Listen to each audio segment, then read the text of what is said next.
Hey guys, People Close Gaming's backtrack to Supergirl, Season 2, Episode 20, City of Lost Children. So the first thing you're probably going to notice is, what the hell are you wearing, Pete? I'm kind of a little dressed up here, and if this doesn't give you a huge hint, it's a graduation cap. I graduated college today, and before I go back out, so I'm coming back from the ceremony and dinner, before I go back out somewhere, I figured, you know, being me, why not let's just record Supergirl right now, because that makes sense. So I figured I don't want to wear the whole gown again or put stuff on, but I still kept on the honor cords, and I figured, like when I put on the Christmas hat, why not keep on the graduation hat, even if it's just remembrance for me in the future. So that's why I'm wearing that, and hopefully you can understand that, and hopefully you're all continuing your education as well. I wish you luck there. But getting back to the actual episode at hand, last time we checked in with Supergirl, we had some interesting developments on the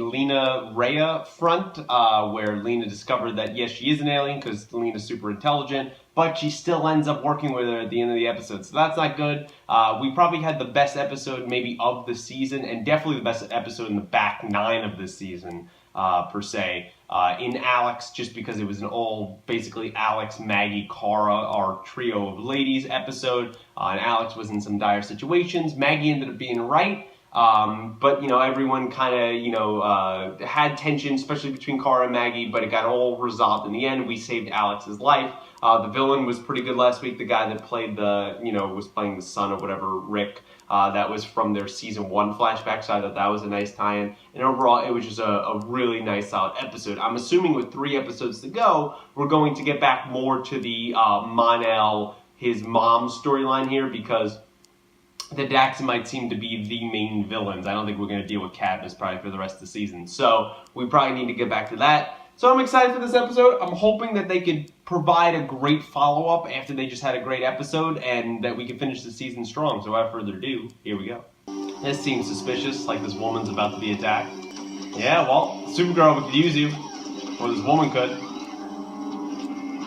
Guardian. Yeah, that's right. You deal with the lower level thugs. That makes sense. Alright, so the citizens may be scared of Guardian. He's got to get more protection around the eyes here. You got to do a better job there, Jim. Oh, God. Hanging out with Lena at Catco. Tell her you're working with an evil menace. Thanks for catching lunch with me. Yeah, well, since I canceled. Was there no kale, like she promised?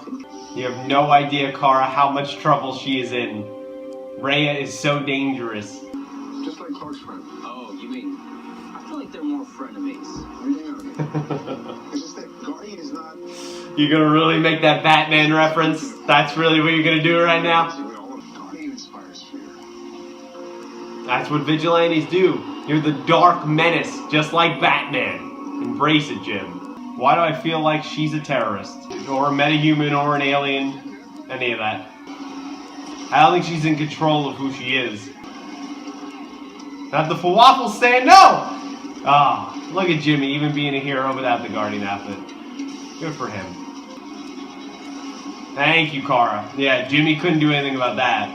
And now he's gonna feel bad because they're cheering for her and not him and things like that. Alright, well, that was, so we're setting up the episode here. So Jimmy, feeling kind of irrelevant, at least compared to Superman and Supergirl, in terms of inspiring people, because, yeah, Jimmy has to understand his role. He's usually going after lower-level criminals, and he's supposed to inspire violence and, well, not inspire, but he's supposed to instill violence and fear, because that is his main weapon in that fight. So he should be doing that. You know, they make the Batman joke reference there, that's why I assume they were making. That's what you have to be, is that masked, dark vigilante fighting street-level crime. He has to accept that, so we'll have to see where that goes. You can still inspire. People did respect Batman, but you haven't also been doing this that long. You have to maybe do some kind of gesture where people will realize that, hey, he doesn't just beat criminals to a pulp. He really is saving people. He can inspire or, you know, something, at least be respected in that regard. Cool that, you know, Lena and Kara, I'm sure Supergirl, Supercorp fans will be going crazy there. You know, they have their cute little relationship kind of date thing, whatever the hell that is. But I like the interactions between those two characters. It's just that classic, like, I can't tell you what it is because, yes, it is a business thing. You can't, release something, especially to a reporter, before your test and everything else. I get it. But it is that cliche story thing of, I can't tell you yet because, and then it's like the villain. She's working with the villain in the mist. In her mist, but doesn't even know it, and Kara doesn't know it, so that's going to blow up in their face sooner or later since it's the third to last episode, but we'll see where it goes. I have confidence in you, Lena. She's really got her now. Ray has really got her trust. She's making her feel bad for her. I don't believe it yet, but you are going to No, make this work. no. Damn it. It's like filling in as her like surrogate mother, so Lena has those mommy-daughter issues, so she's going to feel more connected to her, like she said about the mentor thing. This is bad. There's your mom. The guy doesn't give a fuck. That is the big city to the max. He just knocks ice cream out of your hand, doesn't care. He's just walking into private residences now. That's where you going, guarded. Kid's obviously going to be terrified. There's a stranger in a mask in his home. So it's more like a Velcro thing, his mask? That's weird. Then he's a person. There you go. There you go. He connected with him. It's that classic thing of take off your mask so you can personalize and calm down a kid. It's kind of reminds me of Amazing Spider-Man, the first one, where Peter did that to calm the kid down when they're hanging over the bridge with the car. So it makes sense there. But yeah, I mean, it's not even like, normally Guardians instilling fear in people. You're a masked man in the in this guy's house, this little kid's house. Of course he's going to feel scared. That's what's going to happen. I have a feeling that his mom is being controlled, whether it's literally telepathically controlled or like they're forcing her to do this to save her son. Because she didn't seem like she was all there when she was in the square. And pulling him into an interrogation room like some criminal off the street. Yeah, it's not a good look. It's not going to make him any calmer. So, take the day so you can find out where the boy's mother is. Yeah, take him around the city, bring him to Catco, bring him somewhere that's just not an interrogation room. Connect with him and maybe he'll help you out. That's what I thought. So he thinks he's not lying, he thinks he was seeing things that wasn't his mom. But you should trust your eyes, Monel. Was it me throwing it down in disgust or the sparks that gave it away? Sparks. You're smarter than Lex. No, I'm not saying You're a genius, Lena. I'm saying it as a You're being played right now, but you're a genius. We gotta get him to speak, even if who knows if he can. Alright, see, this is more of a comfortable environment. Just don't put anything about his mother on the TVs. My father was a soldier too. There you go. Alright, we got him to speak. We had some common ground. I hate that I still care about her. It's your mother. It's gonna be a hard connection to break. Well, she's gone forever. So, No, she ain't. Trust me, you really did see her. She's hanging around with Kara's best friend. Or one of her best friends. Ah, damn it. He's gonna see his mother in the background. That's what I said not to do. They built that quick, man. You know, that looks like the, kind of the thing Zoom built at the end of season 2. Oh, no. He's being controlled, too. So maybe it has to do with whatever Ray is building. Shit, well, that's an issue. So the kid is, something set off his powers just like it set off his mother. So is it just a random connection like the way they're cutting it and it doesn't really have to do with Rhea and Lena? Or maybe them testing that weapon with the purple would also, it seems to signify that it's them that's causing these telepaths to go crazy. Is that a side effect? Is that on purpose and all part of Rey's plan? Who knows? But this is actually some really good material here for Jimmy here. He's kind of having more of a personal connection. And I kind of like this story going on right now. And I also appreciate Monel telling the truth to his girlfriend for once. So hopefully we're on a better track here. Yeah, maybe you should watch when you take that off, Kara. There's cameras in the building. Wow, he's destroying the entire building. See, it seems like this is part of Rey's plan. Yeah, so it has to do with that weapon. Does she plan this? She had to plan this. She's a tactician. why? Because I'm black? But you look the same as I don't think it has to do with that, Jim. It's more than that. But I get thinking that. Something in you. I joined the law enforcement on Mars. That's I cool. became a Martian manhunter. I like that. And you think Gives a backstory. me talking to Marcus would give me that kind of purpose. Yeah, because you have commonalities with the things that happened with your fathers. Right here's a great place to start. Exactly, and it has nothing to do with punching or martial arts or anything else weird alien-wise. It's about human, even though he's an alien, it's about a human connection. That's how you could be a hero. But what causes a shift like that? Okay, Your mother. Shit. Hello, Supergirl. Wow, she's making her play. She's making her play and she's showing herself. That's a risky move on her part. Totally classic villain role, but she must be really confident in this machine because, you know, Lena's going to side with Kara. So, from a villain perspective, it's kind of stupid. You should stay in the dark as long as possible. But we'll see what happens there. I knew at some point Jimmy was going to say because I'm black they were going to bring up a race thing. But no, I mean, it has nothing to do with that. It's about Jim, for some reason, with your connections with your father. But even before that, he trusts you. He has this connection with you. And you need to be a hero right now and just be a guardian for that kid in a way. That's literally, it sounds cliche, but that's what you need to be at this moment, and you can save everyone. So we'll have to see how that goes. Made a choice to come home to be king to his people. No, We would have been I don't think he did. Everything that happens from now on is your doing. Yep, that's a classic villain line. I'm here to wake you up, Mon-El. That was a pretty good villain speech. I'll give it to Terry Hatcher. That was a good job. Too much electromagnetic interference. Yep, figured it wouldn't be that easy. Ah, and the old... Nah. Telemarketer. Yeah, just a telemarketer. Not Kara Danvers that she deleted from your contacts. See, I went to a school where there weren't a lot of people who looked like me. And then when my dad died, it just got a lot worse. They bullied you over that? He was my guardian. Damn. Realized how different he was. Yeah, I just got that right. Damn, another good scene there, wasn't it, Macabre Brooks? Another good, well-written scene. Good job. Going all Carrie. Good reference, Win. So I guess she was just hiding out. She was scared.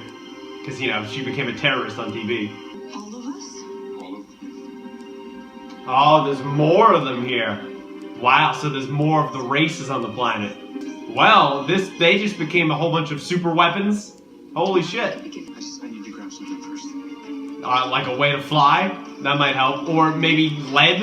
Lead could help. Yep. And of course. There's too many of them. Yep. There's too many. This portable device ain't gonna work for that. Oh man, we are fucked. Well, first of all, Jimmy and Win are fucked. Because they're right there in the area and at risk of, you know, like, dying. And now we're fucked with whatever Rhea's going on. So Rhea, she's making her move, man. You know, she revealed herself to Kara and the rest of the crew that she's still here. She's now, like, full, you know, putting the whole thing up to power. So Lena's questioning what's going on. So she's really confident. So I wonder what she's doing. To break it. So if I break through to him, maybe he can break through to him. Exactly. There you go. You gotta reach Marcus, man. It's self-sustaining, probably. Yep, knew that was coming. Oh, Rhea gonna be able to fight in those heels? Now, Lena got hit. Ah, damn it. What the hell is she bringing? More Daxamites? Weapons? The White Martian gave me this. Ah, shit. What are you doing? The White Martians developed this technology. Fire. In order to keep the green. He's just seeing fire, and he's terrified of it. Ah, shit. That is awesome tech. Did you learn that we're not bulletproof? Here. Damn, he's gonna use the lead. I knew he was gonna go with that. I don't think he'll shoot her, but he's stepping it up. There you go, Jim. You broke through. Did it work for all the rest of them? Alright, cool. Ooh, we just avoided a catastrophe. Shoot her somewhere where it doesn't kill her. Where's father? Well, about that, Took his own life. alright. That's how we're gonna spin that, huh? Don't believe that, Mon-El. She's a liar. I'm still your mother. Yeah, I don't even know about that anymore. She crazy. Shoot her in the leg or something. God damn it, Mon-El. I can't be mad at him because it's his mom, but still. God, what is she bringing through? So it's other Daxamites. fuck, we are so fucked. Wow, we are epically fucked. I can't even describe how fucked we are. We're gonna need Superman, we're gonna need the heroes from Earth 1. How are we gonna beat all of them? Maybe we're gonna need to use all these telepathic people to fight back. Maybe this just gave us our army that we're gonna need. To New Daxam. This is literally... Oh, and she teleported the ship and she took Lena. God damn it. This is literally Man of Steel. This is exactly what Zod wanted to do on Earth. It's exactly what they're doing. Alright guys, I have a reaction to Supergirl, Season 2, Episode 20, City of Lost Children. So I understand why. That's the title of the episode here. Not only for the literal child in Marcus, but kind of the lost children of that planet, of wherever those telepaths and they also have telekinesis powers are from. I forget what the name of it was because they're kind of lost. They look like they're hiding in the shadows. Maybe the mother was not only afraid and retreated there because of the terrorist attack, but also maybe she helps her people as well. Maybe they had other incidents in other cities, even though I think the DEO would have figured that out. So, a good episode. I enjoyed it. There was cliche parts that were, I mean, so clear. It looks like we're recreating Man of Steel here at the end, which I predicted like a couple episodes ago. I don't remember what it was. You can let me know if you do. But yeah, still excited for the end of the season. 2 more episodes to go. They definitely stepped it up. This kind of reminded me of the end of the third to last episode last season, which was a crossover with The Flash. But then at the end, you know, Myriad finally got activated and we saw what this was going to do. And then the final 2 episodes were dealing with the whole non-fight and things like that. So for me, there's 3 main points that I want to talk about here. I want to talk about Jimmy and Marcus. I haven't talked about Jimmy in a main point, I think, in a while. Second main point is I want to talk about Lena and Rhea. And then third main point I want to talk about is New Daxam, because that's what seems to be happening. So starting with the first main point, Jimmy and Marcus. Yeah, the kid, for the lines that he had, no, he's not like the greatest actor of all time. You know, normally I hate kid actors, but I actually thought he was fine, you know, for the lines he had. He was a sympathetic character, not only because he's a refugee, but, you know, his dad was a soldier. He lost his father fleeing their planet, and it's his natural connection to Jimmy. For some reason, you know, this masked man breaks into his house, and he takes off the mask, and just for some reason, maybe telepathically, he could see into Jimmy. They had this connection early on. I like how he was able to see through the camera and follow him throughout the room. So that was some interesting stuff. I think his name is McCod Brooks that plays Jimmy, or James Olsen. This is some of the best material I think he's had actually in the show. If you've been watching my reactions this season, I have not been a huge fan, especially early on, of the entire Guardian thing. I like Guardian as a character, even though they've obviously redone it on this show. But just kind of, it felt so abrupt, and like Jimmy is a black belt? Since when? Like, when did that happen? But I've been liking it more and more, or maybe even getting more used to it, and it's given him and Win some nice needed time that I wanted to outside of the DEO or outside of Catco. Not really cool with them like when they give Lyra that kind of time, but this was so nice to have him out of the suit, and he was being a hero, just being Jimmy, just being James. And, you know, that was the theme kind of his entire storyline, but it was nice to see that. It actually reminded me of last season of Supergirl. I think it was, episode 7, I want to say, when Kara lost her powers after the whole fight with Red Tornado, and she was like, burnt out, and the earthquake happened, of course, and she, you know, she has an arm broken and everything else, and she had to stop a robbery and do all this other things without her powers. And that was kind of like Jimmy here. He was doing all these things without the suit. The suit, punching your way out of this, wasn't going to fix the situation. And I think that was a powerful scene there in the office that he had, you know, showing him the different cameras and getting him to talk for the first time with the connection with the fathers. And then, because I also think it's not only a common thing, you know, what happened to both their fathers, of why he talked, it was also because I think the kid could see the emotion in him, see that Jimmy was real.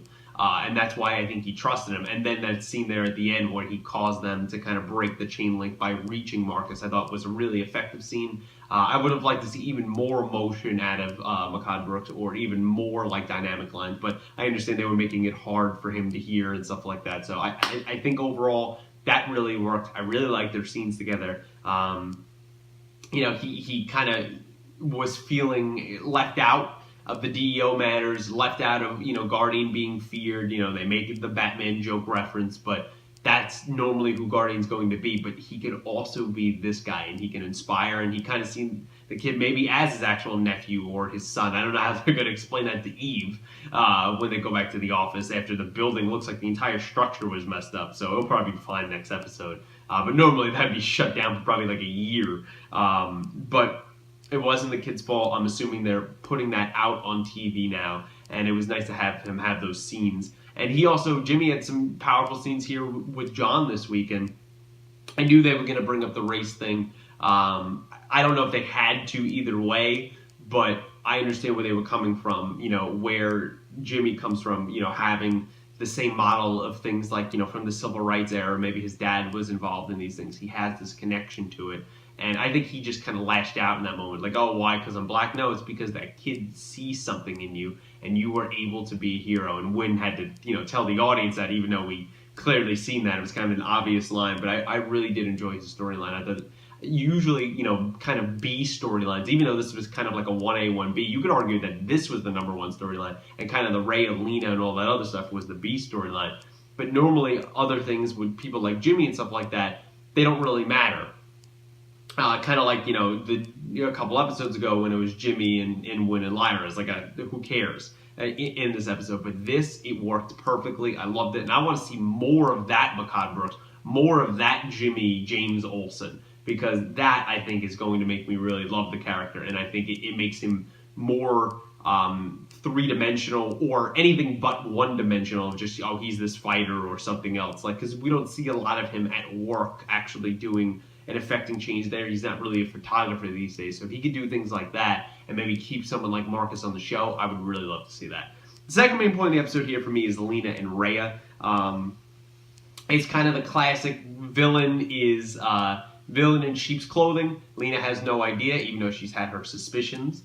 But, she creates this portal for her, saying that it's because I want to go home. And I figured, what's she bringing through? Weapons? Other Daxamites? What is it? Some kind of monster. It was other Daxamites. So that was easy to see. I figured that Lena, I guess, now could see that she is some kind of villain, or she's doing things for her people. But, Lena being a human being, I don't think it's going to side with that. Plus, she's not going to, now that she was kidnapped, she's also not going to like that she was played as well. And Rhea, one great thing you could give about her is she is able to assess the situation and tug on the personal, emotional feelings of people. She knows how to play them, like kind of a puppeteer. And she played Lena like a fiddle. And she could identify that she had mommy-daughter issues, and bang, she stepped right into that role. So it made her an intelligent person. Like, Lena really adapt to her even quicker.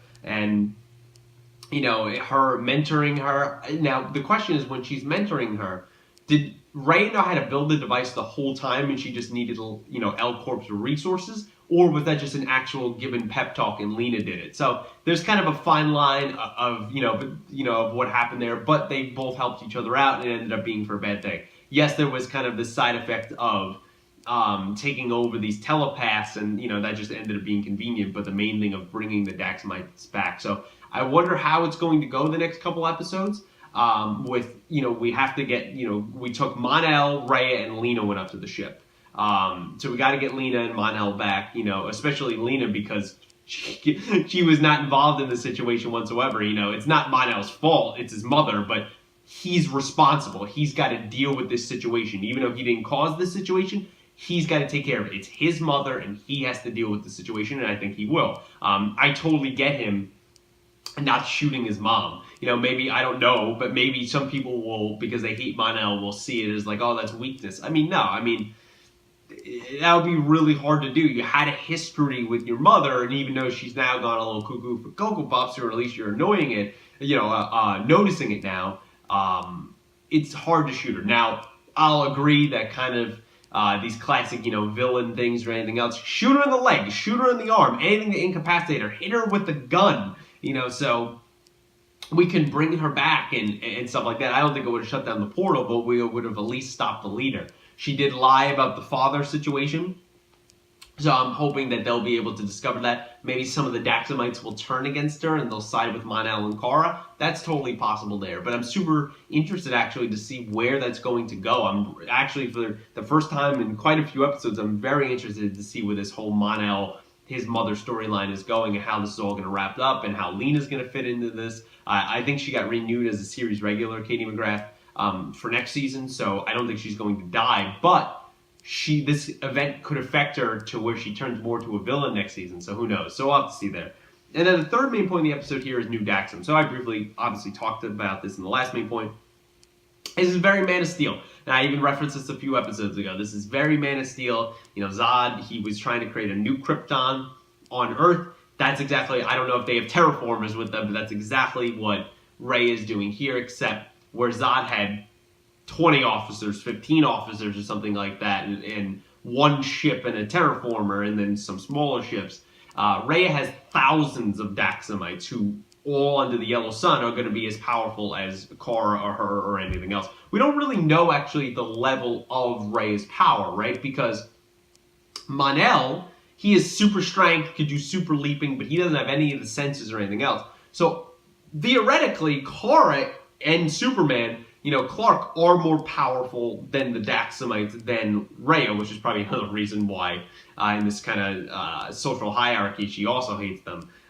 So maybe now that's why we need thousands to fight that story. But beside John and Guardian, Alex and the rest of the DO and Kara, they got to be bringing back Clark for at least an episode here. I mean, it would make no sense if the world is under threat. They had this whole issue last season, but now you have someone cast in the Superman role. He was in 2 episodes, so he's got to show up. But even that, it's not going to do anything. I would love them to pluck the Earth 1 heroes out and them to come help because she helped them this season. But there's no way that is going to happen given all the things that's going on with them, and it's at a crossover event. So I'm very interested to see how this is going to go. Is it going to be like a Terraformer New Daxam situation? Can they all just live here? They look pretty well adapted. It doesn't look like a Man of Steel situation. It doesn't seem like they want to destroy the planet. It just seems like they want to take it over, and I don't know if they want to exterminate the humans. I don't know how it's going to work there, if it's going to be full-blown Man of Steel, but I'm very interested in that.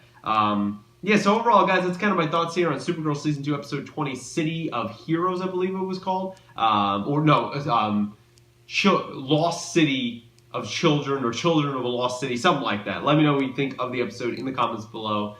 Did you like it? Did you not like it? Any Easter eggs I missed? You catch that Batman reference there. What do you think about this whole new Daxam situation going on?